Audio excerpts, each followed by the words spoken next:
Live. Let everybody in. Good I morning. need to hold on. Oh, I need to make you co-host, Sean. Co-captain. Co-captain, co-pilot, I get the A. co-pilot. And then I need to start our music. And then, all right, let people in. Here we go.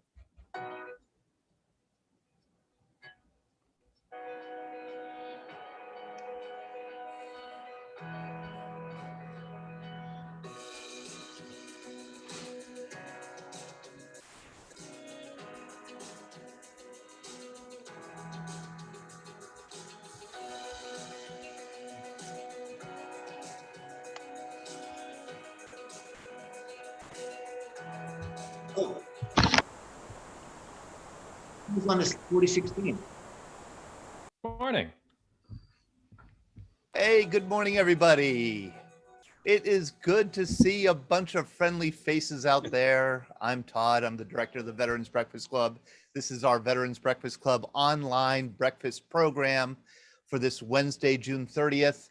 And I have not been on a Veterans Breakfast Club program for 8 days. It's been since Joe Peterburs with our P-51 pilot from World War II last week on June 22nd. I haven't been around. I've been out and about doing other things.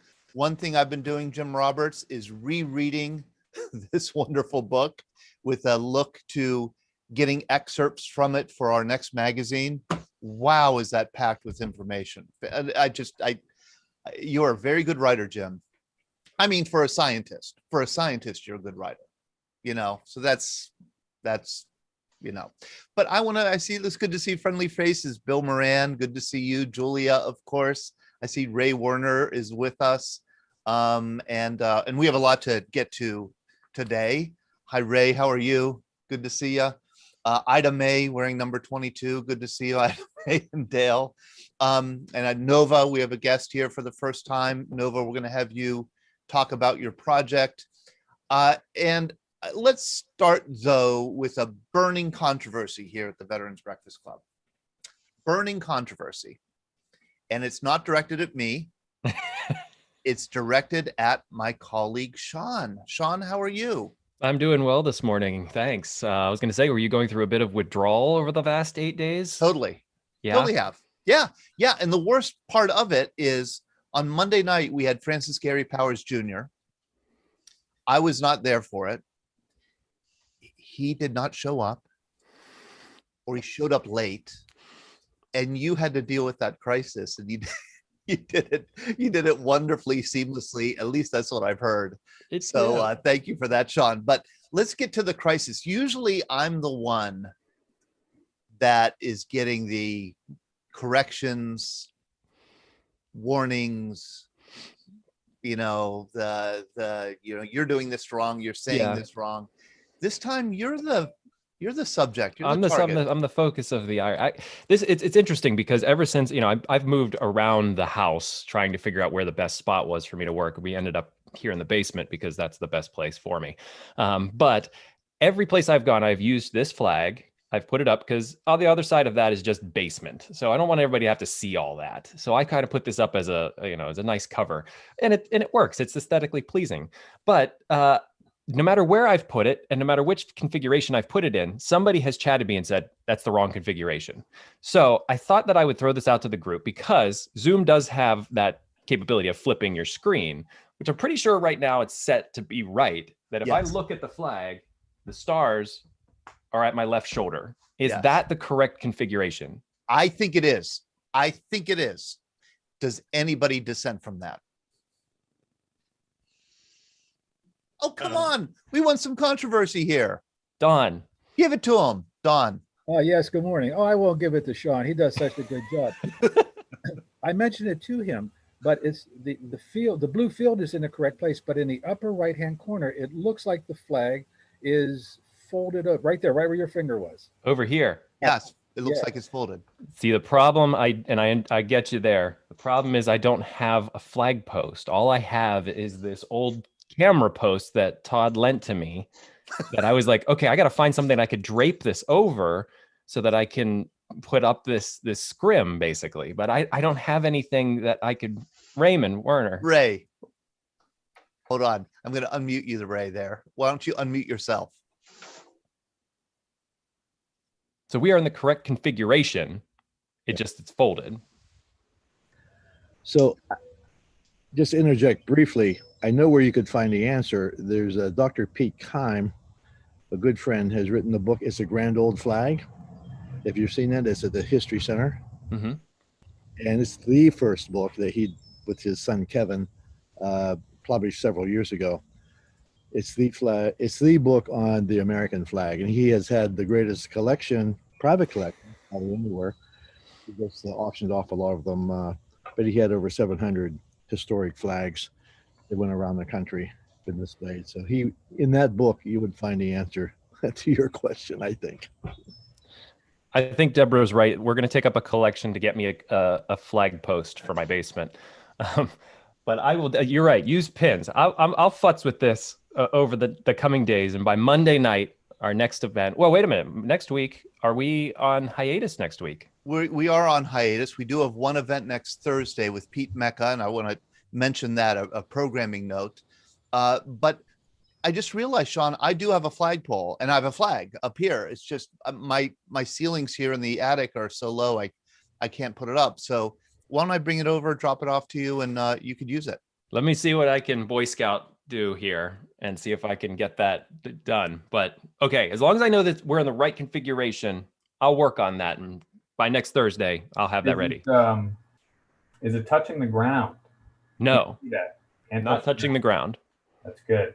Which if it was touching the ground, I'd be really short. I'd be like sitting on the ground right now. Well, wasn't the issue? Oh, sorry. When the U.S. flag is displayed other than from a staff, it should be displayed flat or suspended so that its folds fall free. That's what I'm seeing in some official guidance here. But looks like you're in trouble, Sean, so I'm going to leave you to deal with this. I'm getting it. Yeah. I'll fix that. So according to gettysburgflag.com, when you hang a American flag vertically, the field of stars should be on your left as you're looking at it, on the flag's right. So right here and right here. And I think the issue that we had, Sean, was that some people said it should be on the other side. But according to gettysburgflag.com, it should be on this side. And then if it's outside, it should be pointing, or the canton should point north or east.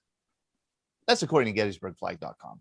So straighten up that flag, Sean. We'll get you a flagpole and we'll put it into this controversy. Thank you, Don. Thank you, Don, for the eyes on this. I want to make sure I'm historically accurate on this. And let's see, we do have a programming note, and I want to share my screen for that. Next week we are going on hiatus. We're on a little break for the holiday week. We're going to get our magazine together, the next issue of our magazine together. However, we are having one program next week. So we won't have the VBC happy hour on Monday. We won't have this Wednesday morning event on Wednesday, but we will have on Thursday, July 8th at 7 p.m. with Pete Mecca, a program with Cesar Rico Rodriguez, who's a retired fighter pilot. He flew F-15s, and he's considered the last fighter ace. In other words, he's the last, I believe, the last fighter pilot who had air-to-air combat against other planes in war. And it came he flew in Vietnam, but he also flew in the Gulf War. And he shot down 2 MiGs in the first Gulf War.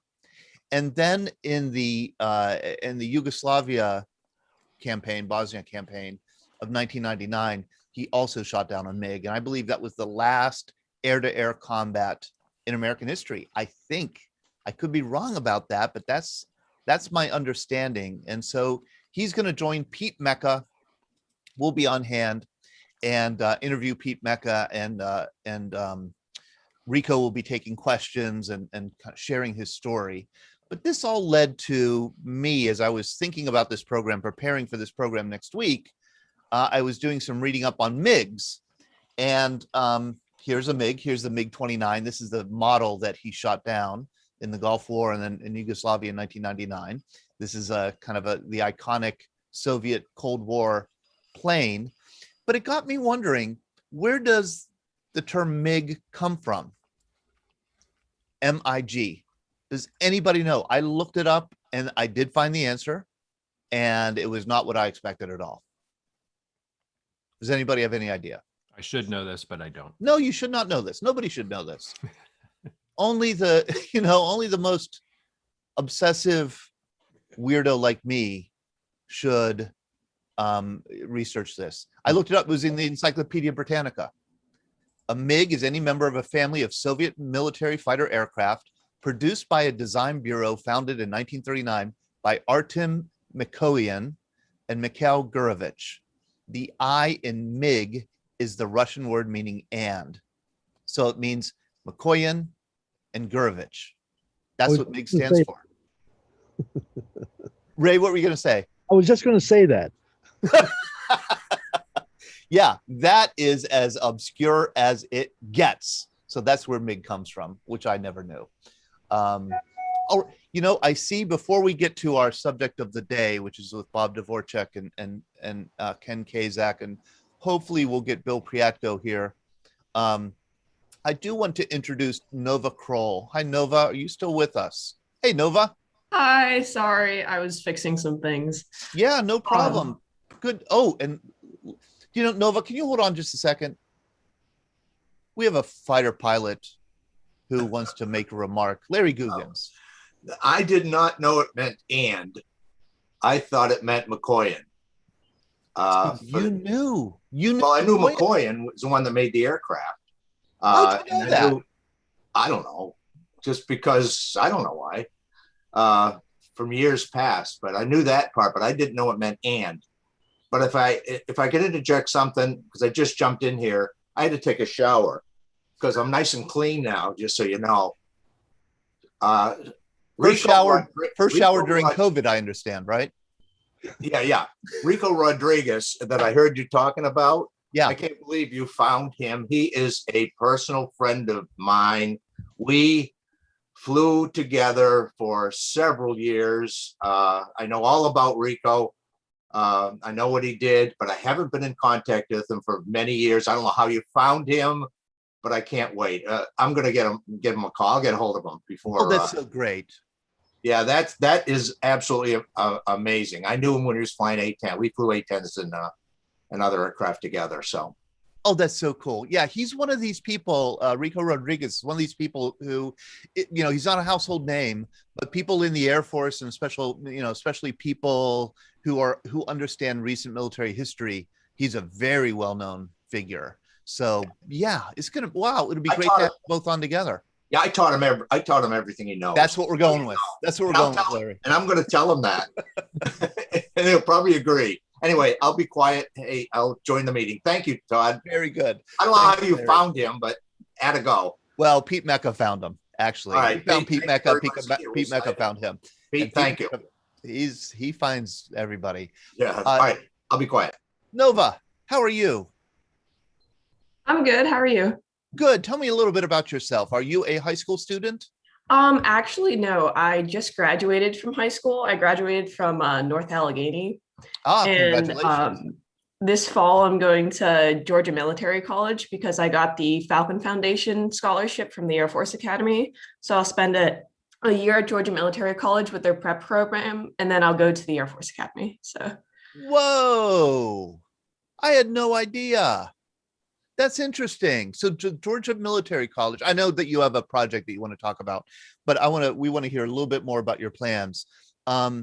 So the Georgia Military College, oh geez, hold on a second. Okay. So the Georgia Military College, tell me a little bit about that. What is that? Is that kind of a kind of a prep school for the service academies in a way? It's actually its own type of school. They have community college classes. They have service academy prep programs, and they also have self-service academy prep programs. And what the Falcon Foundation scholarship gave me, I could choose from a number of schools. I could have chosen New Mexico Military Institute, Georgia Military College, VMI, and then a school in California. And it was all for like these prep programs, and it's mixed in with like other prep programs from the other academies. So I'll be going there just for a year to do this, and then I'll go to the Air Force Academy. So it gives me kind of an extra year before I go off to college and everything that's happening there. So What made you want to go to the Air Force Academy?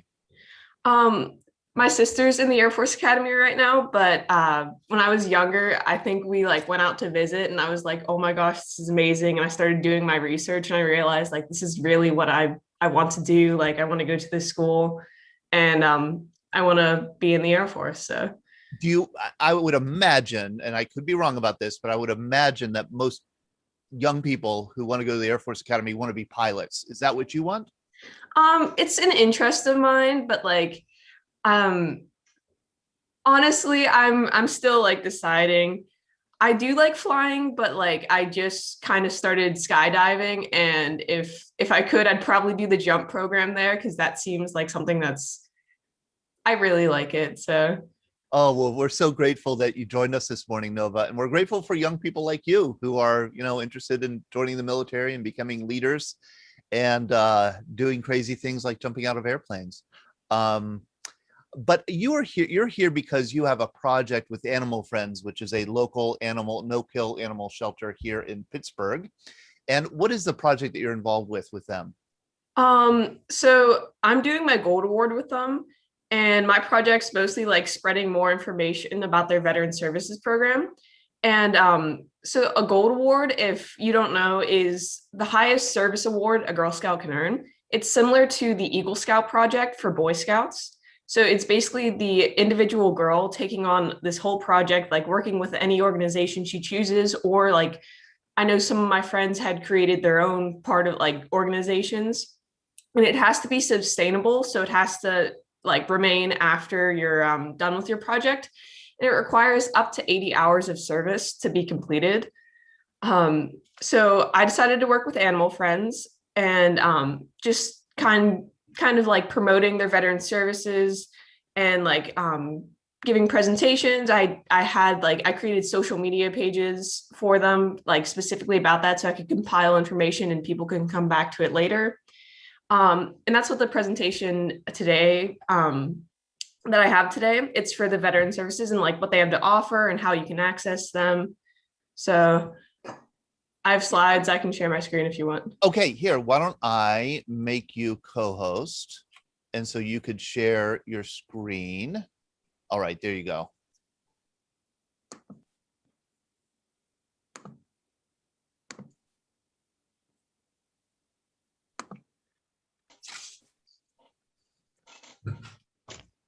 All right. So good morning to you all. I already kind of went through the introductions, but if you weren't, I don't know, hearing me, my name's Nova. I'm a Girl Scout from Troop 50457, and this is part of my Gold Award, working with Animal Friends about their veteran services program. So the presentation objectives today are to give you a better understanding of what services that Animal Friends has to offer you and the opportunities they present.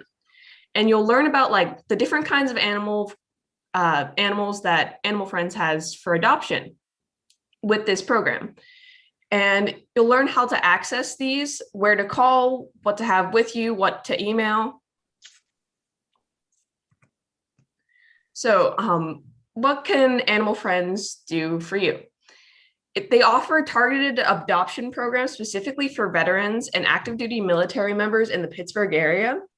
And you can apply to adopt any cat, dog, or rabbit. And it should be through appointment, but whichever animal you choose will come free of charge. So there's not going to be an adoption fee. And say you choose like an older cat or dog and they have some medical problems, that is all covered up until the point of adoption. And if they need neutered, spayed, or they need like vaccines, that's going to be covered too up to the point of adoption. So you can get a dog, cat, or a rabbit.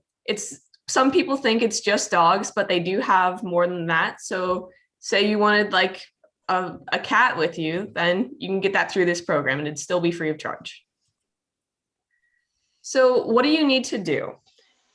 You would need to go onto Animal Friends website and complete an application form. And then you would need to schedule an appointment and bring a military ID or a DD-214 form that shows that you are in the military.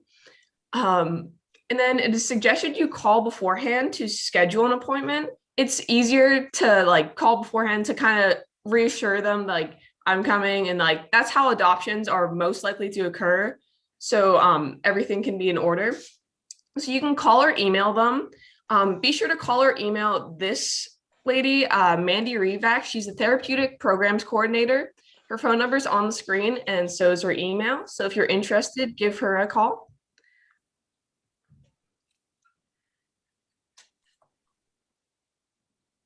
And then if you have any questions about this program, now's the time to ask them. All right, let me stop your sharing here. I did put the link to the Animal Friends website here on the Zoom side. Sean, if you could transfer that to our Facebook page, that would be great in the comments. Yeah, do we have anybody who has any questions for Nova? I'll ask you a question, Nova. Ron Sachin from Parker, Colorado, not too far from the academy that you're going to go. If you need a stopping point, give me a call. Thank you. My question would be, how about rabbits? Can they be introduced back into the wild, or have they been so domesticated that that wouldn't work? These are generally domesticated rabbits. Most of the animals at Animal Friends are there for like adoption by someone, so they are domesticated. They're used to life in like a house with humans. So yeah, they wouldn't survive long out in the wild, I don't think. No. Thank you. No. Animal Friends is a wonderful facility. I'm an animal lover. I'm a dog lover in particular. I just lost my dog a year ago, and I've been staying away from Animal Friends because I know I wouldn't be able to go there and leave without a dog. So, and I'm not quite ready for another dog yet. So, yeah, do we have any other questions or comments here? I do, Todd. Yes, Ron. Okay, and I don't mean to put you on the spot, Nova, okay? But a lot of veterans, some have retired military D cards, that's their proof. A lot of veterans don't carry a DD Form 214, okay? As a matter of fact, a lot of veterans don't even have it, Yes. okay? But what they have is, and I'm gonna try to put this up to my camera, it's a VA ID card, Yes. which shows that the veteran is being treated or is actually enrolled at the VA. You can't get enrolled at the VA without a DD Form 214. And I know Lowe's and Home Depot accepts the VA ID cards. So is Animal Friends the same, or has that subject not been brought up to them yet? I believe it is the same, but that would be something that you would have to talk to them about. I honestly think that should work. Like if they see that, then it shouldn't be a problem. Right.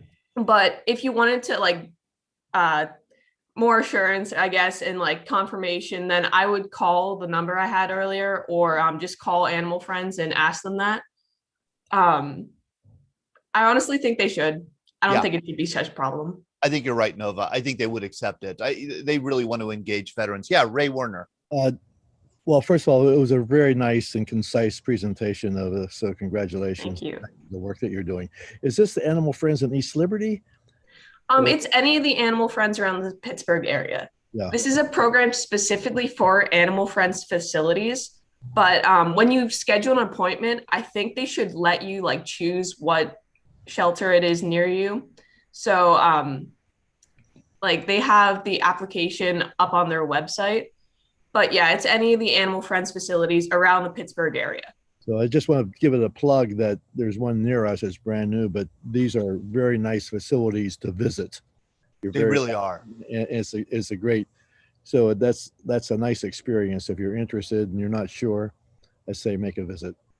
That's a wonderful recommendation, just to make a visit, see how the animals are treated, see how they're taken care of, spend some time with them, or volunteer at Animal Friends. I mean, we have a number of our veterans volunteer at Animal Friends because it's just a rewarding thing.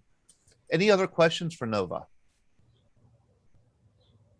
Nova, I'm only going to ask that you stay in touch with us if you don't mind. I would love to put you on our email list so that you can keep updated on our schedule. We'd like to follow you, if you wouldn't mind, on your progress through the Georgia Military College and then the Service Academy, the Air Force Academy in Colorado. And it's always interesting, I think, for us to hear from young people in the military, joining the military, to see what the experience is like for them. So would you mind staying in touch with us? Of course. Yeah, definitely. And you'd be welcome to come on our program anytime you'd like and kind of sit in. Since you're going to the Air Force Academy, maybe you'd like to meet Rico Rodriguez, who will be here next Thursday night. That would definitely be interesting. My sister's actually home on break right now. She's at the Air Force Academy. She's a junior right now, so I might bring her to that, see how she does. Please do. Can you tell your sister?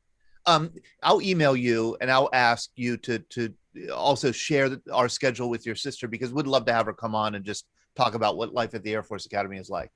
I think that'd be neat. It'd be really interesting. Great. Thank you very much, Nova. You know, our main subject today is Medal of Honor recipient Leonard Funk, who's a Pittsburgh native, grew up in Braddock. Bob Dvorchak, who is the historian of the 82nd Airborne Division, will be sharing stories about him. And then Ken Kaszak, this is all because of Ken Kaszak. He kind of bringing up Leonard Funk because he has a bike ride on July 4th. I'm going to be telling you a little bit about. Ken, you give me so many great ideas. Thank you so much. I just want to thank you for that. You email me with, links and stories, Jack Dempsey the other day, and now Leonard Funk also a few weeks ago. So thank you so much for that. Thank you. It is. It's nice just of you to say that. We have such an interesting group of people here with the Veterans Breakfast Club. We'll always have these great stories that they want to share. One of them is Ray Warner. Before we get to Leonard Funk, Ray and I were both friends with a World War II veteran who passed away last week or the week before, Joe Capone. I believe he was 97 years old. And Joe was one of the greats. I mean, he was one of the veterans who attended our Veterans Breakfast Club events for 10 years at least, maybe longer than that, maybe 12 years he's been attending out in Penn Hills. He was a member of the 104th Timberwolf Division, served in Europe, 2 or 3 Purple Hearts, captured, escaped, a humble man, a soulful man, a wholehearted man. Ray, you were friends with Joe. Right. And I knew nothing about his military record. He was a member of our parish at St. Bede's. And so first of all, thank you. I'm honored to just say a few words about Joe. I feel I owe it to him because he's done so many favors for me over the years. But I'll begin at the end. The end was last Friday at St. Bartholomew's, his funeral mass. And Susan and I, who's near me right here, of course we went. And I'll tell you what, it was one of the greatest wakes, one of the best masses, best homilies we've ever attended. We were so glad we were there. Of course, we know it's important to go to these events of our lives, whoever they are. But it was great. There was a wonderful obituary in the Pittsburgh paper, and I learned things about Joe I never knew. Yes. About his war record. And I knew something of his war record, but other things about him, that he was so wounded that he was on crutches and braces after he graduated from college and was trying to get into teach in the school, Pittsburgh public schools. They said he couldn't teach because he was a cripple. Yep. So Joe took them to court and won, and it was a landmark decision in Pittsburgh and Pennsylvania.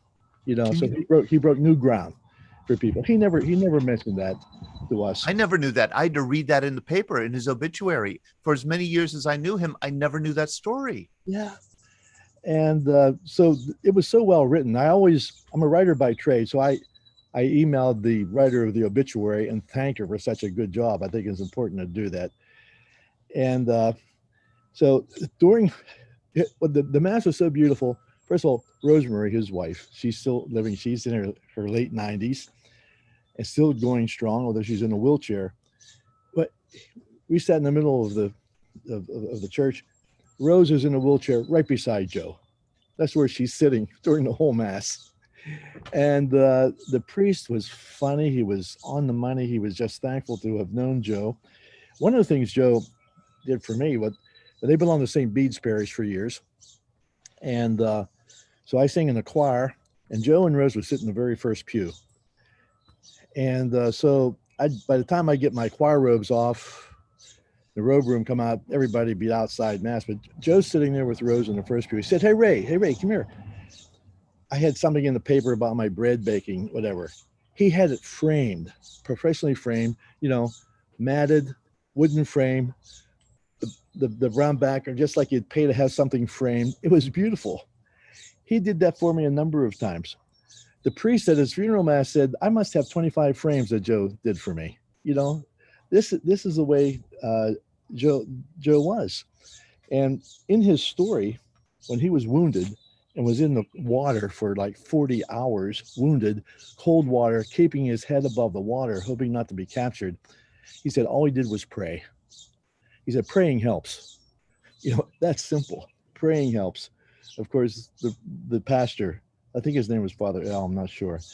He was glad to share that with us. But so, when you travel with people, I could go on and on about Joe, but just a few more things about him, please. We traveled to Italy with Joe and Rose. So we spent 2 weeks with them with a dozen other people, and we saw typical in Italy, the Vatican, the Leaning Tower of Pisa, all these great piazzas we went to and everything. But there's one thing that we will never forget about our trip with Joe and Rose. He was in his 80s then, but great travelers. Of course, it's Italy. We have a lot of, drank a good bit of wine, the best wine in the world, probably. And so there'll always be corks on the table. Well, Joe, we didn't know he did magic tricks. He always had cards with him. He would do magic tricks. He did that to help his facility of his hands. So he'd take 2 corks and put them in these little fingers here. He'd maneuver, in a few seconds, he'd maneuver them around and get them up to his index finger and his thumb, and then move them back to these 2 fingers. He said, I'll teach. And we were like, what? How do you do that? So he'd teach us guys how to do that. We'd be dropping corks all over the table. We could never get it down. He said, it's easy. Just go like this, So, and I understand later he did put on magic shows for benefits and did like to do that a lot. And so naturally, we're having all these great lunches and great dinners all throughout our two-week trip. But there's one that we will never forget. And this is what we remember, Susan and I, about our trip more than anything. We're traveling from one city to another. And so we want to get to our next destination. So we stop at we go to a truck stop. It was a huge truck stop. We go through a buffet, and we're having our, we're sitting at a table with, typical buffet food. We said, where's Joe? Where's Joe? We look over, about 2 tables over. Joe is there. He's surrounded by these Italian truck drivers. There must have been a dozen of them around the table there. Joe is doing magic tricks for them. And we're watching it, and every once in a while they'd go, well, mamma mia, how do you do that? What do you do? And we went over and watched it for a half an hour. He's having these Italian truck drivers. They are laughing like crazy and smiling. He had the greatest smile. But that was what Joe was like. Another little tiny thing, when I traveling with him, we talked about music. I write a few songs myself and played in an Irish band, that sort of thing. And but Joe, he got the drum corps. The first drum corps started in Pittsburgh, and he played the drums. I mean, it went national, and then he was in charge of it. I mean, and he traveled with them. They won all kinds of awards. And I was talking about my love for jazz when I grew up. I'm 83. I'll be 83 in September, so I remember the end of the First World War. But I got into jazz big time when I was like 13 or 14. On the LPs. But I loved Earl Garner. I must have bought a dozen of his LPs. Pittsburgh-born pianist, a child prodigy, amazing. The Concert by the Sea is one of the greatest albums ever. Joe said, oh, I went to high school with him. I played in the trio. I played the drums. He played the piano at Westinghouse High School or Fifth Avenue High School in Pittsburgh. I said, what? He said, yeah, I played in the trio with Earl Garner. I mean, I that meant so much to me to shake the hands, to be with somebody who played with Earl Garner in high school, you know. So I'll just tell you, I could go on and on about Joe, but I'll end the way the pastor, who obviously loved Joe and had us all laughing, at the end of the mass where he blesses a coffin at the very end, you know, he did two things that were great. First of all, he said, oh, by the way, he said, somebody told me that they taught high school with Joe, and it was Ash Wednesday, and they were having lunch, and Joe was eating a ham sandwich. He said, "Hey, Joe, you're eating a ham sandwich." He said, "Yeah." He said, "Well, aren't you Catholic?" He said, "Yeah." He said, "I thought Catholics didn't eat meat on Ash Wednesday." He said, "Rose made this for me. She goes to mass every morning, so it has to be okay." Oh, great. You know, so one last thing. So then the priest said, you know, he's never met a guy like Joe. And he said, one word. He asked the congregation, throw out a word that you think describes Joe. And these words came out of the woodwork. And there must have been at least 20 people, myself among them, would say one word: generous, brave, talented, loving, patriotic, magical, you know, humble. And it was just such a tribute to Joe. And so thank you for just sharing a few words about Joe, because I will owe him the rest of my life. We're downsizing, moving into an apartment. What he framed for me will be in my new office, you know. And Todd, I want to compliment you for all you've done for veterans and how you handle these meetings. Or you do a wonderful job. So thanks. Thank you, Ray. Yeah, Joe Capone, I mean, we would have 5 or 6 breakfasts in Penn Hills every year, and Joe came to every one of them. We could have had the entire program, every one of those times, be all Joe stories. That's how many he had. He remembered everything. He always had something new to share with us if we asked him to, but he never, I always kind of forced him to you know, tell a story. One of the earliest stories he told was one of the funniest. It was a lesson that he was teaching us, never to volunteer in the military. You may have heard it, Ray. It was when he was in basic training. And Joe was, as you said, a musician. And his dream was to get into the Army band because he didn't want to be in combat. So he was always angling to get into the Army band. And during basic training, sure enough, the first sergeant walks up and he says, "Do we have any musicians here?" And Joe very eagerly raised his hand or stepped forward, and he was then taken to move a piano. And he said he'd never volunteered, never tried to get into the Army band after. And but boy, did he have stories. What are you holding up there? This is what Joe, he gave me a copy of this. It's his history that he wrote. He was a really good writer about the 104th Infantry Division. I think they had like 195 straight days of combat. Yes. He was injured. He was captured by the Germans. He has so many experiences, and this is really beautifully written.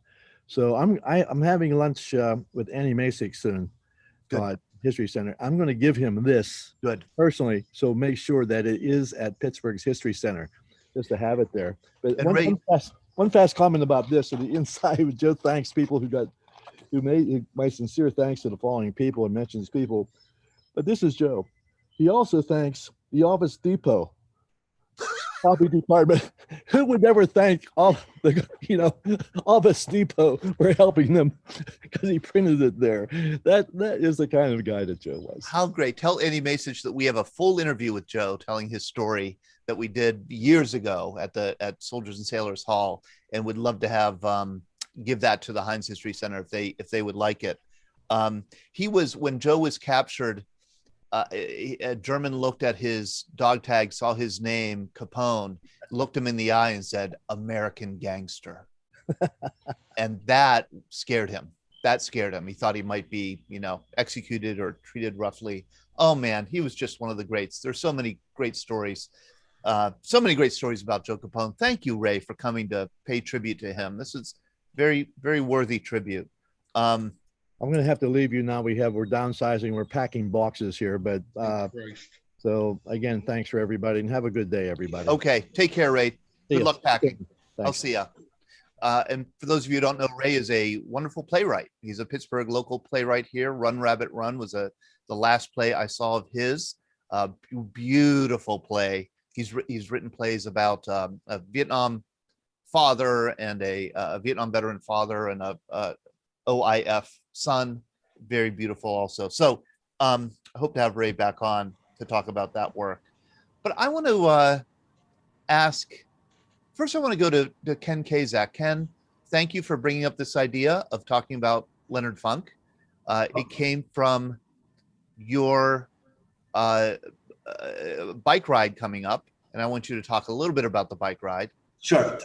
It actually started when Don Nemchek mentioned to me that there was a monument in McKeesport for Leonard Funk, and that Leonard Funk had received a Medal of Honor for service near the end of the war. So at that time, I had been dealing with Jack Wagner and Dana Brown at Pittsburgh Hires Veterans. I was trying to find a veteran who wanted to come into the investment business and work with me. And just calling in and talking to Dana, she's a top athlete, cyclist. And she mentioned to me that her and Jack wanted to do a bike ride for Veterans Day last year. So I had this idea of riding to McKeesport to this Leonard Funk Memorial, then going down the Eden Park Boulevard to Renzi Park to the Purple Heart Tree. And that was where the traveling Vietnam Wall was. And then somehow connecting to the Boys and Girls Club, where a monument is placed with 11 names of the McKeesport 23. So I set out with these two cyclists, they're city firefighters, top cyclists, and one of them thought they knew a safe shortcut to get near the McKeesport High School, and it was the longest shortcut we ever took. And we end up in the area where this monument should be, and I don't see it. And we're in the parking lot. I think it's the Auberly House, Auberly Center. Nothing, no monument. And I called the Historical Society. They didn't know what I was talking about. I called the police. They didn't know what I was talking about. In the phone I was using, I didn't have Dawn's phone number in it. And so right when we were ready to go back down Hartman and back on to Fifth Avenue, I noticed a flagpole in a front yard of a house. And I just walked across the street and I saw the flagpole was in a monument. That's from last July 4th. But anyway, I looked down and it was inscribed to Leonard Funk, and it's in this house. And so I knocked on the door and a gentleman came out. His name is Gary, and he is somewhat related to Leonard Funk through marriage. And again, I didn't know who Leonard Funk was, except he received the Medal of Honor. And I realized I couldn't do that ride for the Pittsburgh Hires Veterans. It's too dangerous. And long story short, right when I was starting to go, Gary said to me, "Oh, there's another monument. It's in Braddock Hills." And so I have since ridden to there. It's not going to be a ride for Pittsburgh Hires Veterans, but it's a ride I'm doing on July 4th. The ride I did last July 4th, you flashed a picture before, was to the McKeesport Versailles Cemetery, where Medal of Honor recipient Franklin Phillips is buried. We're in this photo. I'm at the site of Helen Ritchie, who was a early female aviator. So, all that being said, I just realized this Leonard Funk is an interesting character, and just found out, the house that he used to live in is on Hartman Street, Hartman Drive in McKeesport. But and yeah, that monument that you were talking about, that flagpole, the plaque dedicated, I think that's the one here on the right. Yes. And that's in somebody's home, somebody's yard, Gary's yard, and which is neat. Do you want to invite people to join you on July 4th? You're meeting up on Carson Street at 9:30 a.m. Well, we're meeting up on the bicycle bar, and we've sent this to the various bike groups in town. I'm a member of the Pittsburgh Major Taylor group, but I will share this with you. When we did our ride for Pittsburgh Hires Veterans last year, there were no hills. I have a course already planned for this year, no hills. but there will be hills on. It's called Braddock Hills for a reason. So however, we are allowing electric bikes for the first time ever. So if you are a cyclist, you're invited. If you have friends who are cyclists, please share the information with them. Yeah, but be honest here. If you're allowing electric bikes, but somebody like me who's a mere 55 years old, I'm not allowed to use one, right? An exception, a professional exemption is granted to you. I think you have to be 65 years old. I asked, hey, can I take electric bike? Ken said, why don't you just get in shape a little bit? So I think that's probably the better option. Dana, I think Dana Brown is with us. Dana with Pittsburgh Hires Veterans. I think you're with us. If you are, please feel free to speak up and plug the bike ride if you'd like. If not, let's go to Bob Dvorchak. Bob, thank you for joining us this morning. It's my honor and a privilege to talk about an airborne legend like Leonard Funk, Todd. And he is an airborne legend. I mean, he's let me set it up for people. He's received the Medal of Honor, but that's not all. He also received a Silver Star, also received a Distinguished Service Cross, all for different actions in 3 different battles: the Market Garden in Holland and Normandy, and then the Battle of the Bulge. Can you tell us a little bit about him? Yeah, if you notice in the picture though, Todd, how straight his gig line is. That's a straight gig line. Yeah. Yeah, if you're a company first sergeant in the 82nd Airborne, your gig line's not straight. You're not going to be there very long. Maybe one of the interesting things about Leonard Funk, he's born in Braddock Hills during the time that World War I was raging in Europe. So he's born in time of war. He had a younger brother who's 18 months younger than him. Their mother died in the 1918 pandemic. Think about the pandemic that's going around today. She was a victim of that, and Leonard and his younger brother, really kind of had a tough childhood because of that. But he went to school in Braddock Hills. It was Scott High School, I believe. It's now part of Still Valley. All the school districts have merged.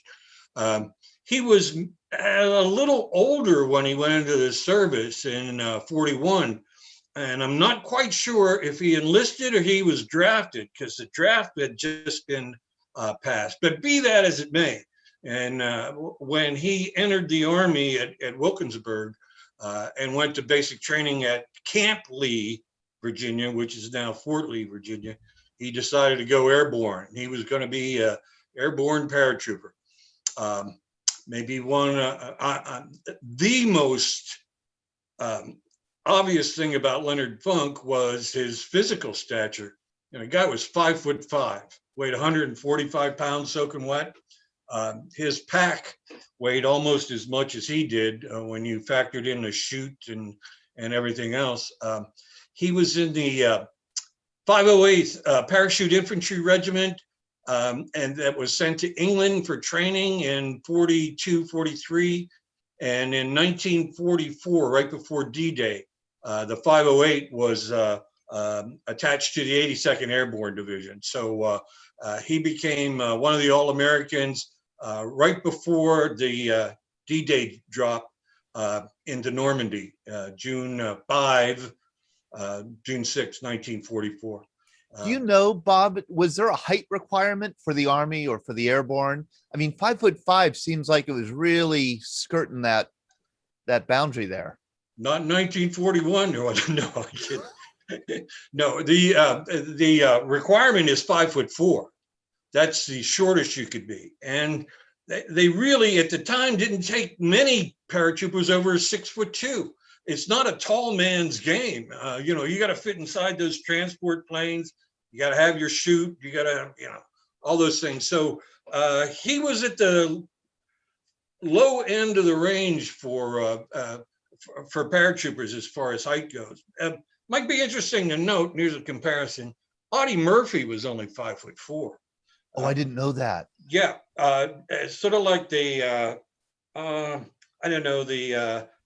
short man syndrome. I don't want to call it that because I don't think I don't want to stereotype or anything. He didn't have a Napoleonic complex, but if you're always the shortest guy in the room, it gets to you. So you got to work twice as hard and you got to do twice as good in order to stand out. And he certainly did. You've got something to prove in a sense. I mean, it sounds like from his background, he probably always had something to prove. I mean, you know, a poor kid probably spent some time in orphanages or foster homes or whatever. There was a woman in Braddock Hills that took in the two boys, sort of like a grandmother figure. And, you know, that's a very Pittsburgh kind of characteristic that it takes a village to raise a child. Yeah. This woman who had children of her own took in Leonard and his younger brother, Buck. So, and that's him training in England, by the way. Oh, that's where this is taken. Okay, this is in England. Yeah, this is in England during the training exercises. I guess he got to know the local population a little bit. You also notice he's carrying the M1 Garand. At the time, when he went into combat, he had the Thompson submachine gun. That was his weapon. That was his weapon, and I've read about how he wielded that Thompson. I love this picture, although I feel sorry for the dog. Well, and this wasn't all that unusual. Some of these paratroopers would adopt pets, and you know, it kind of brought a sense of normalcy to that insane situation they found themselves in. And he actually jumped with this dog, I'm told. And we were talking earlier about the, you know, veterans and pets programs. Something about pets that kind of keep veterans and paratroopers grounded. So, yes, absolutely. And notice his rank here. This is, I don't know if they still have this rank in the Army. He's a first sergeant. What's the role of a first sergeant? First sergeant is sort of like the chief enlisted man in a company of soldiers. Say a company is 150 men. The first sergeant is the mother, father, brother, uncle, and you know, the motivator who keeps everybody in line, keeps everybody ready for combat. So he's got to, and he answers to the higher ups. He takes the gripes from the enlisted men up to the officers in company and battalion formations. And is part of his job to kind of break in the new lieutenants? That's an ongoing job. That's always a worthwhile thing to do. If you're a young lieutenant and you were intelligent enough, you'd lean on that first sergeant as much as you could until you got your experience down. I'm looking at you, LT. Jim Roberts had a good sergeant. NCO, does the rank first sergeant still exist? Yes, absolutely. Top sergeant, top sergeant, or top kick. Top kick. Yeah. Now the highest enlisted rank you can get is command sergeant major. Right. Which goes up to battalion, brigade, division. But first sergeant is the premier voice in a company. He's like the father, mother figure, the parental figure. He takes care of everybody. And he earned that presumably just with his leadership ability, with his, right?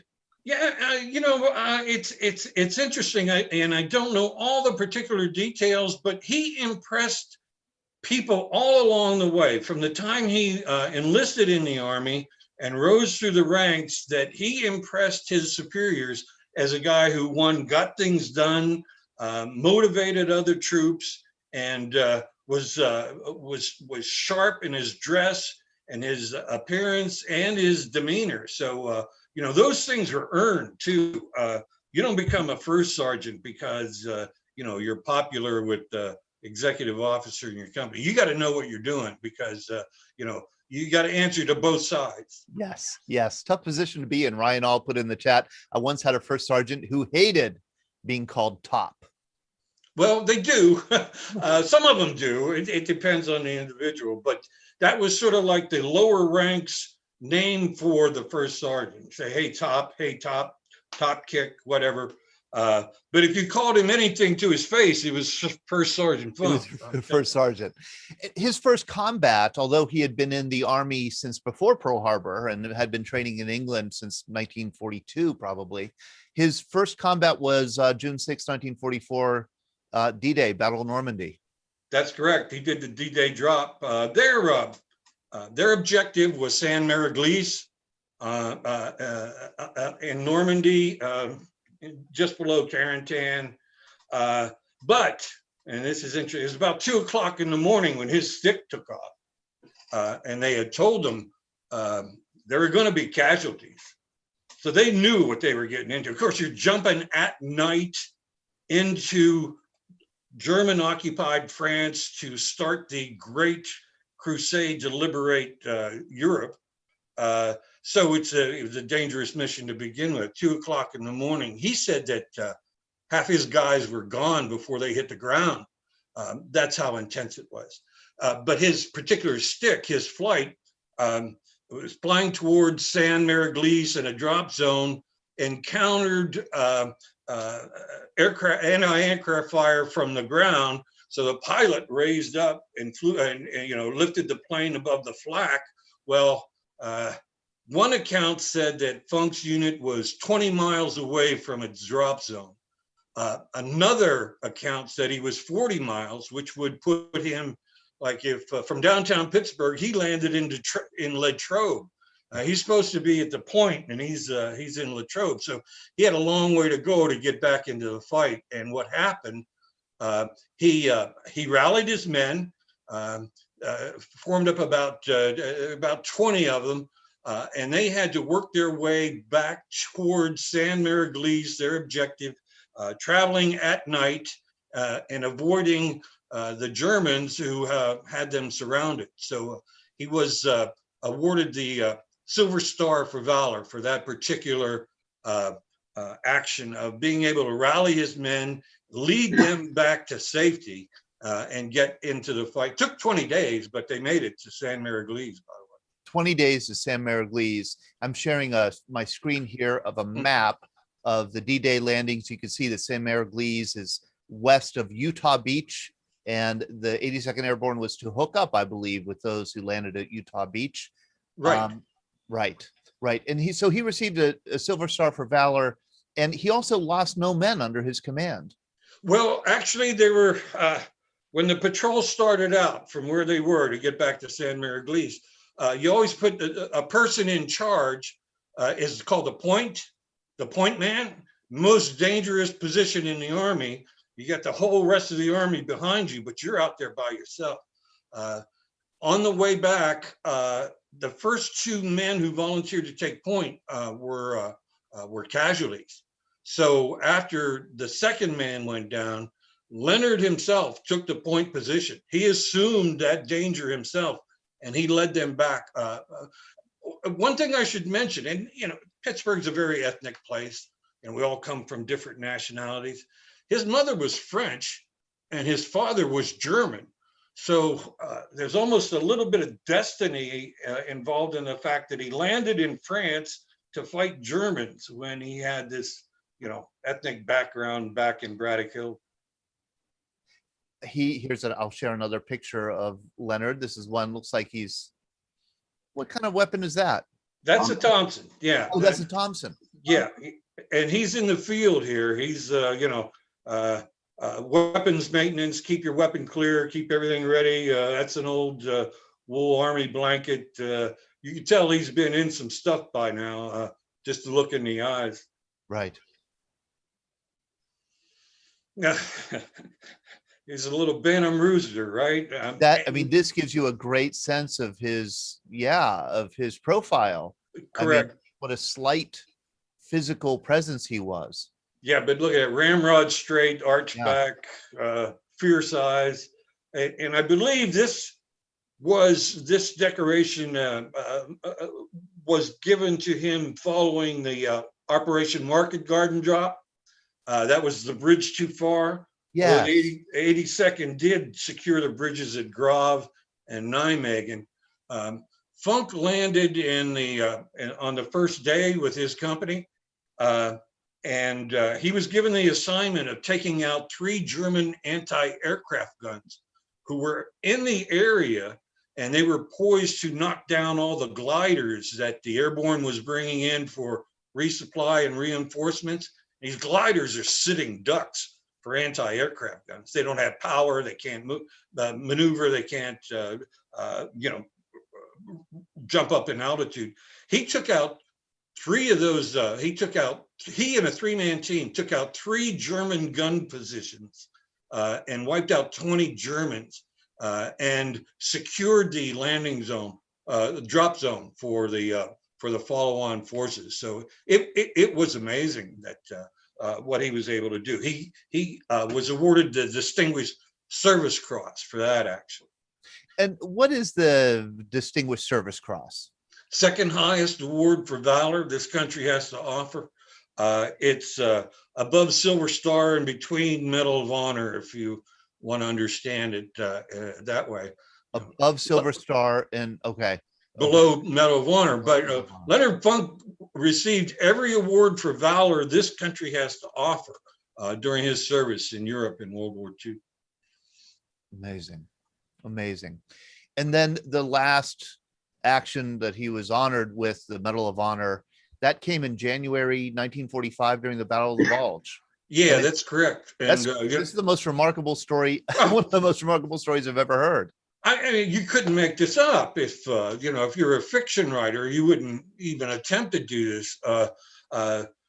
They had withstood, the American forces had withstood the initial German attack into the Ardennes in the Battle of the Bulge, and were driving them back towards Germany.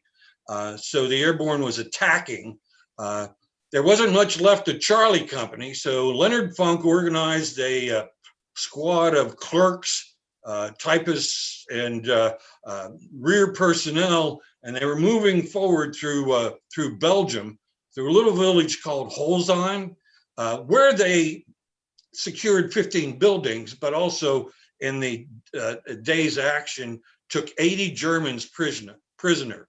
Well, Funk left 4 people in charge to watch the prisoners who had been disarmed, and he and his group rushed forward to keep pressing the attack. It's airborne. It's airborne philosophy. Once you in the attack, you keep pressing forward. You just keep attacking. Well, he needed some help, so he and a buddy who had been on the front came back into the village of Holstein to see if they could break loose any of the guards to help them in their efforts. He came around the building and he had his Thompson slung over his shoulder, came around the building, and lo and behold, a squad, a group of 20 Germans who were dressed in the white camo, white hooded parkas. They look just like American soldiers in parkas, you can't tell. Comes around the corner and there's a German officer who greets him by sticking a pistol into his gut and saying, "Disarm."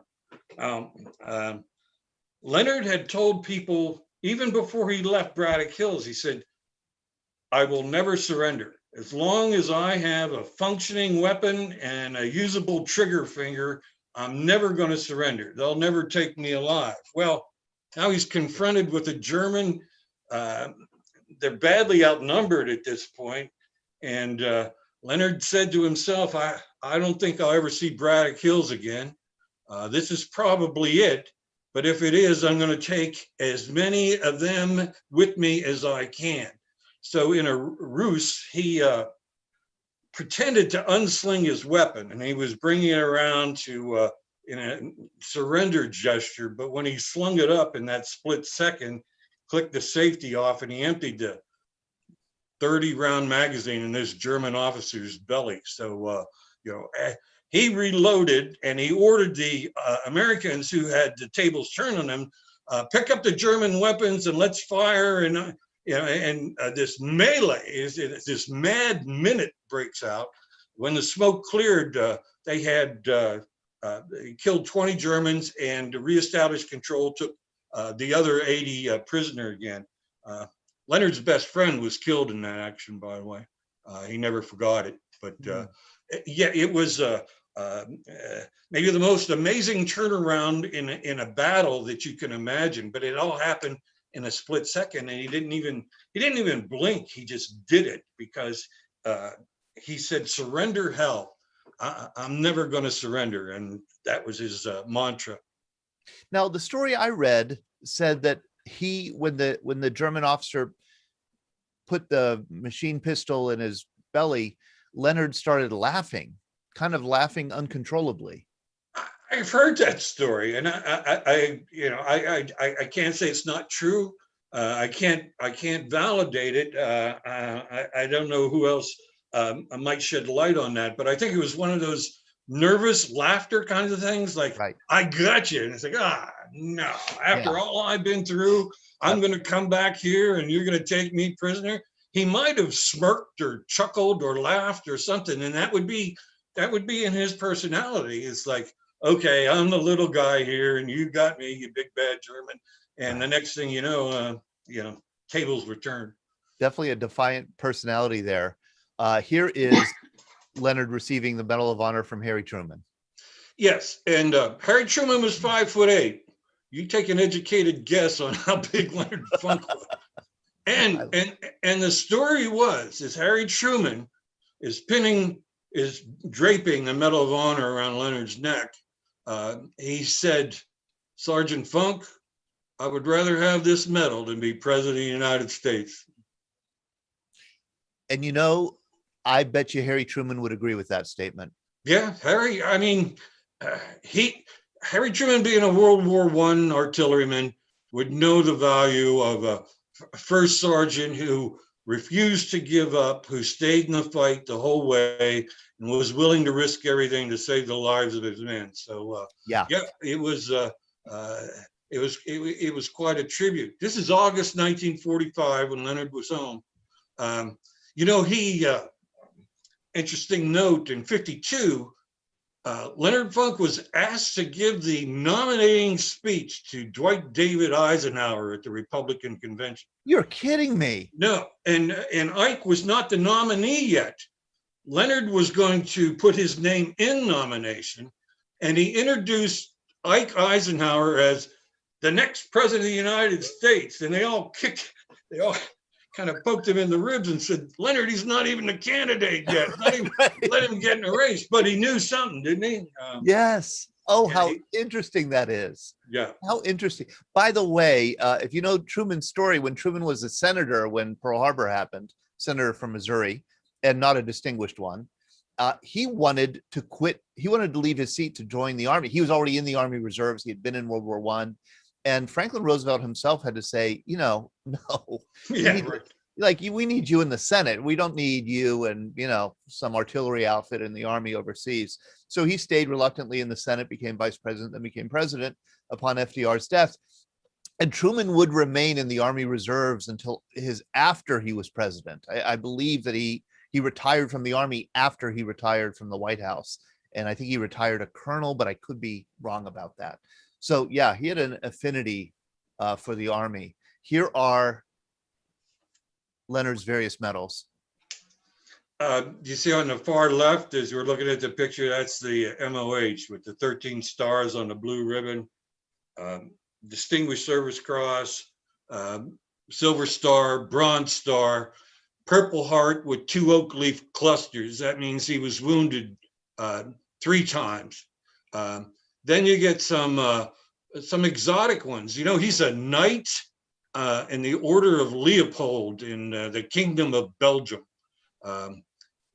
And up until recently, the Belgian government, every Christmas, would send a box of their best Belgian chocolates to his surviving niece back in Braddock as just a gesture of good faith to thank him for what he did for their country. You also notice there's the government of Holland presented him with a medal, and he also had medals from France and England to go along with what you don't see there: combat infantryman's badge, parachutist badge with 2 jumps, and some other things. You call that a shadow box? I mean, to tell you, there it is. I don't know. You'd be hard pressed to find anybody with a more impressive shadow box than what Leonard Funk has. And where is his Medal of Honor now? He donated it to the 82nd Airborne Museum in Fort Bragg. So all the medals are held there. He's in the Hall of Fame of the 82nd Airborne Division. And there's a gymnasium on post where young paratroopers go to stay in shape for the business that they're in. And it's named for Leonard Funk. So paratroopers today who are preparing for their jobs are in contact with the name of Leonard Funk. You also know that the Southwestern Pennsylvania chapter of the 82nd Airborne Division is named after Leonard Funk. If I can show you this on my shirt. Yeah, I got my Leonard Funk Medal of Honor. Oh, yes. Yeah. And it's a great group. Actually, you talked about, we just lost one of our World War II vets in the 82nd, a gentleman named Mel Kessler, 98, Battle of the Bulge veteran. I love Mel. Yeah, he passed away, Todd. Yes. Yeah, long battle, but he stayed in the fight the whole way. He tells an interesting story about Leonard Funk. He didn't know Leonard, and they were both in the Battle of the Bulge, but he didn't know Leonard until they were home and coming to the meetings at the association. So the 82nd has this tradition called All-American Week. It's in the last week of May. Anybody that was ever in a division, any former paratrooper is invited back to Fort Bragg for a week of celebrations and reunions and whatever else. So Mel and Leonard and their wives drove down to Fort Bragg, North Carolina, and he knew who Leonard Funk was. Leonard didn't talk much about his medal. He knew he had the medal. And when they arrived at Fort Bragg, there to greet him was a brigadier general to squire them around. And Mel said, "Whoa, wait a minute. How big is this dude? If they send a general around to squire him around the base." So he always was and always will be an 82nd Airborne legend. Mel Kessler was a regular at our breakfasts in the early years. And Yes, here's a picture of him. He just passed away recently. I loved him. He was a wonderful man. We talked a lot, but he would not tell his story. He would not stand up and tell his story. He didn't want. I got the sense that he didn't want to come across as bragging. That's just the sense I got from him. And I really regret that I didn't follow up with him and maybe interview him down the road, because he was such a neat guy, wonderful man. It's hard to get them to open up, Todd. He was in the Battle of the Bulge for 44 straight days, and the driving snow and the cold and the shifting fortunes of war, and was a charter member of the 82nd Airborne Division Association before it left Europe. He was already in. These guys knew they were going to stay together after the war and have this brotherhood. So Mel was just a tremendous coal miner's son, just a tremendous individual. Joined the Army in '43 right after high school, and got into the Airborne. He did not participate in the two jumps in Normandy and Holland, but he was in the Battle of the Bulge. He fought on the ground. Right. This is a picture, of course, of Leonard in later years. Did you know him in later years? I did not. No, never met the gentleman. We talked about Truman and Eisenhower. Here he is at John Kennedy's inauguration in '60. He was in the receiving line, and Kennedy and all the brass, when they'd see that itty bitty blue ribbon coming through, they just snap to attention and say, "Hey, here comes the man." And Kennedy's standing on a step, or a little bit of a step, but you could see Leonard's a whole head shorter than John Kennedy. Yeah. And this is Governor Dick Thornburgh. I think this was the 40th anniversary of the D-Day drop. I'm not sure, but he was given an award as a Distinguished Pennsylvanian Service Award, and he's wearing that medal. I love it. I love it. And again, his Veterans Day parade at some point, and he was fiercely proud of what he did, Todd. He knew what he had accomplished, but he didn't blow his own horn. He wasn't his own drum beater because he said a lot of good guys just didn't come back. So, don't put me up on a pedestal. Remember the guys who didn't come back. And I think that's a characteristic common among World War II veterans and airborne veterans in particular. Yeah, I agree. And here is a shot of, I think, you paying tribute. Yes, this was Veterans Day 2017. Every Veterans Day, the 82nd Airborne Division Association lays wreaths at all the monuments in Arlington National Cemetery that are airborne related. The World War I monument, World War II, all the different regiments, and they lay wreaths. Now, Leonard, before he died in 1992, had made a kind of a personal request. He wanted to be drawn by horses. So he wanted to be buried in Arlington, and they granted his wish. His grave is just below the Tomb of the Unknown. It's in a prominent place in Arlington. And I was at the cemetery, and I was with this group, and somebody found out I was from Pittsburgh. So they grabbed me by the shoulder and said, okay, you read the citation for Leonard Funk's Medal of Honor. And I was given the privilege and the honor of laying the wreath and snapped a salute. So that was a very proud moment for me and a humbling one. Do you happen to have the citation, Bob? I do have it. I'd have to pull it up on the computer, but if not, I'll pull it up on the computer too. But Right. I wanted to ask: Is anybody here? Did anybody here know Leonard? And Bill Priatko. I doubt Bill is with us. I was hoping that he'd be able to join us. Anybody else know Leonard Funk, or anybody have any questions for Bob? I can tell you Bill Priatko's story with Leonard Funk.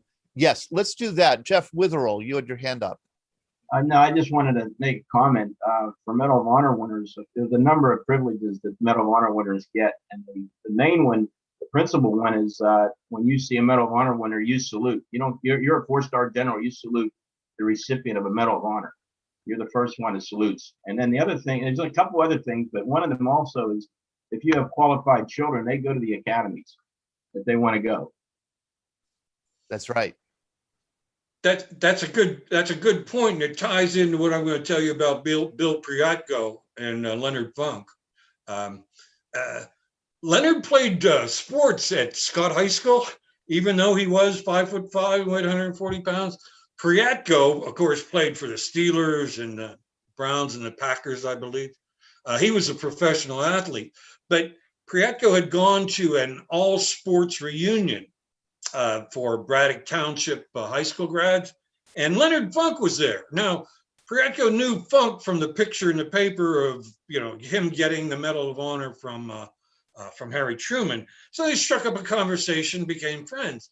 At a Memorial Day event in Irwin, Priatko saw Leonard and mentioned that, and Bill's two sons went to West Point, mentioned that he and some buddies were going to West Point on a weekend. And Leonard said, boy, I always wanted to go to West Point and never made it. So they invited him along. And on that 8-hour drive to West Point from Western Pennsylvania, in the presence of veterans and people he felt comfortable with, Leonard told the story of his medals, and he rarely talked about it, but he did tell it. Now, he brought his medal with him, and they were on campus at West Point, and they were walking around one of the grassy areas, and Bill was with him, and he heard an upperclassman just berate the heck out of a plebe who was there and said, you just walked past the Medal of Honor recipient and you didn't salute. When you see that blue ribbon, you salute. And he just chewed him out up and down, as they're wont to do when upperclassmen and lowerclassmen you get the. But Bill was struck just by the respect that was shown.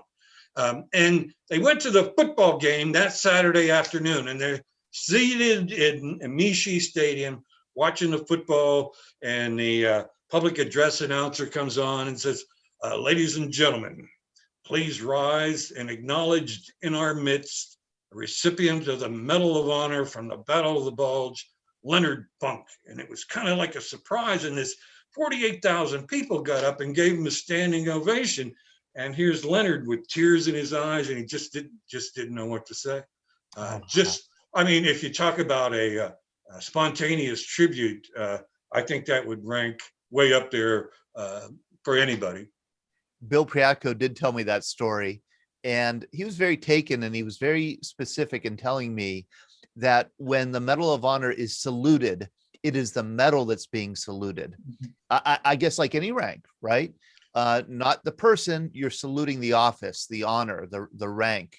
And so in other words, you might not respect the officer you're saluting, but you do respect the office that he holds or she holds. Yeah, the rank, the stature, right.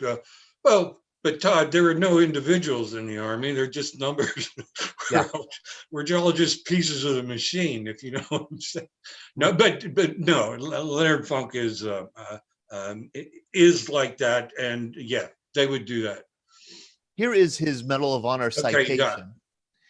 And I'll read it just because we've been talking about it. The President of the United States of America, in the name of Congress, takes pleasure in presenting the Medal of Honor to First Sergeant Leonard Alfred Funk, Jr., United States Army, for gallant, intrepid actions against the enemy on 29 January 1945, while serving with Company C, 1st Battalion, 508th Parachute Infantry Regiment, 82nd Airborne Division, in action at Holzheim, Belgium. After advancing 15 miles in a driving snowstorm, the American force prepared to attack through waist-deep drifts. The company executive officer became a casualty, and First Sergeant Funk immediately assumed his duties, forming headquarters soldiers into a combat unit for an assault in the face of direct artillery shelling and harassing fire from the right flank. Under his skillful and courageous leadership, this miscellaneous group and the 3rd Platoon attacked 15 houses, cleared them, and took 30 prisoners without suffering a casualty. The fierce drive of Company C quickly overran Holzheim, netting some 80 prisoners who were placed under a 4-man guard, all that could be spared, while the rest of the understrength unit went about mopping up isolated points of resistance. An enemy patrol, by means of a ruse, succeeded in capturing the guards and freeing the prisoners, and had begun preparations to attack Company C from the rear when First Sergeant Funk walked around the building and into their midst. He was ordered to surrender by a German officer who pushed a machine gun pistol into his stomach. Although overwhelmingly outnumbered and facing almost certain death, First Sergeant Funk, pretending to comply with the order, began slowly to unsling his submachine gun from his shoulder, and then, with lightning motion, this may be one of the best citations I've ever read. Yeah. I tell you, it's got a lot of good adjectives in here. With lightning motion, brought the muzzle into line and riddled the German officer. He turned upon the Germans, firing and shouting to the other Americans to seize the enemy's weapons. In the ensuing fight, 21 Germans were killed, many wounded, and the remainder captured. First Sergeant Funk's bold action and heroic disregard for his own safety were directly responsible for the recapture of a vastly superior enemy force, which, if allowed to remain free, could have taken the widespread units of Company C. And my Zoom ribbon here is blocking the rest of it. Something, the entire attack plan. That is quite a well-written and wonderful citation. It'll make the hair stand up on your neck just reading it. It sure will.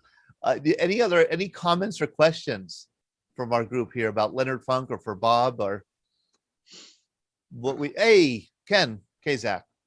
Bob, great presentation. I'm glad I was only the leadoff hitter, man. You were the cleanup hitter. So, baseball analogy. But Leonard worked at the VA. Is that correct? That was his profession, his job? Yeah, after he came back from the war, and he became district director for the Veterans Administration in Pittsburgh.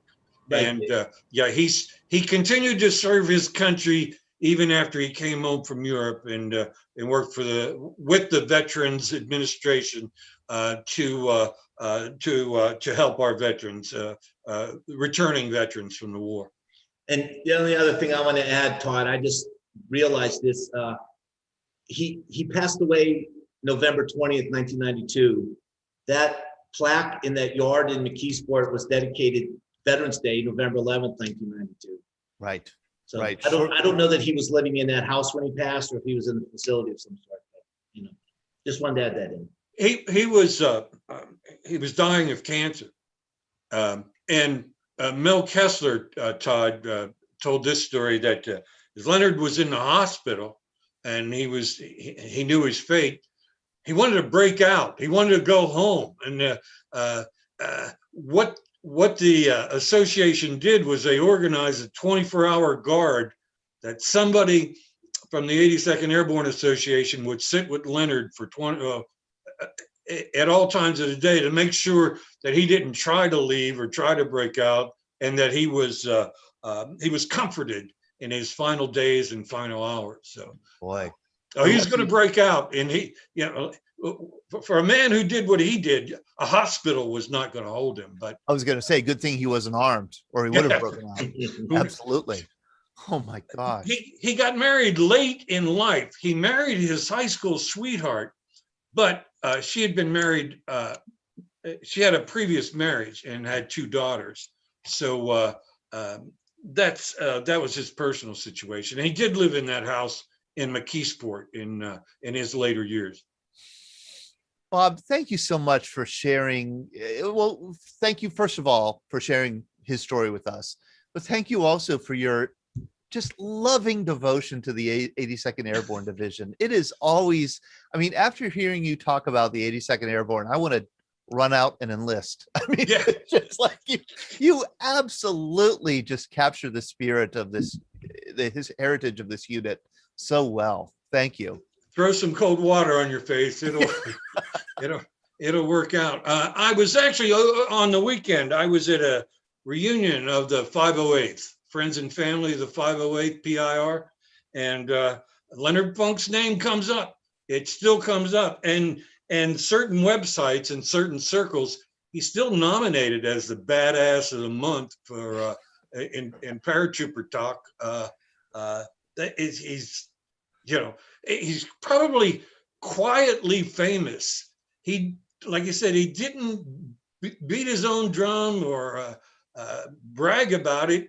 He was proud of it, and sort of like just typical Pittsburgh characteristics that you would think of. And you're welcome. Thank you for your kind word. Oh, this is just an inspiring morning. Thank you, Bob. Hey, I wanted to ask, does anybody have any announcements? I know Ron Gianta had to leave. He usually has an announcement to make from the VA.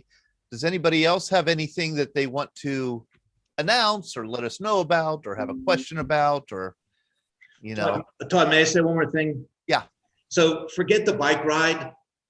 Just go in your car. Go to this monument in Braddock Hills. It's one of the best war monuments. It's not just all Leonard Funk. It's all people who served from Braddock area, and it's kind of in an interesting location. But I think it's worthwhile for everybody to go see it, go visit it. Yeah, Todd, I wanted to say that monument in Braddock Hills it was put up. It has an image of Leonard's face carved right into the granite, and it has his Medal of Honor citation and all of the military decorations that he received. So it's all there laid out on this table, like a table-like structure of granite. And it's the honor roll of Braddock Hills from people in World War II, World War I, and the nation. So it's a tribute to veterans centered around Leonard Funk. And Greg Yost, I know you have a change of subject comment you want to make. Yes, I just wanted, I put it in the chat if anyone wants to look, but obviously if you look around on cable TV or whatever, you can find these types of things all the time. But two very good World War II movies are being shown this weekend on Turner Classic Movies. They're actually immediate post-World War II movies, but I think they still qualify sort of as World War II movies. Tomorrow afternoon, The Best Years of Our Lives, which is about 3 returning soldiers who come back to Boone City, a generic American city, and the issues that they faced when they came back after the war. And then on Saturday, there's a movie called The Third Man, which stars Orson Welles as an antibiotic runs an antibiotic smuggling ring during an epidemic in Vienna. Gee, that's contemporary. And it's immediate post-World War II. And part of the issue there is that you see that Vienna is still controlled by the 4 Allied powers: France, Britain, the United States, and Russia, the Soviet Union. They're still in charge of Vienna. Vienna hasn't been turned back to the Austrians yet, and there's some interesting angles about what that whole thing was. I know there's a regular here who served in Austria right after World War II during that period of occupation. This movie, I've talked to people who lived in Vienna at that time. They said that really captures what it was like to live in Vienna. Oh, how interesting. Yeah, Leo West, he would have something to say about that. That is interesting. Thank you for that tip. And also, Ben Wright and Larry Woods reminds me that the Veterans Breakfast Club documentary called We Left as Brothers, which is about our trip in 2018 to Vietnam with 6 Vietnam veterans, it will air again on WWII TV, which is our PBS affiliate here in Pittsburgh, on Saturday, July 3rd. Saturday night. Ben, do you know what time it's going to be airing? 10 p.m. Eastern time or 2200, whichever works for you. 2200, 10 p.m. Eastern time, WWII TV. We'll put the link out there on our Facebook page and probably on an email that we'll send out tomorrow.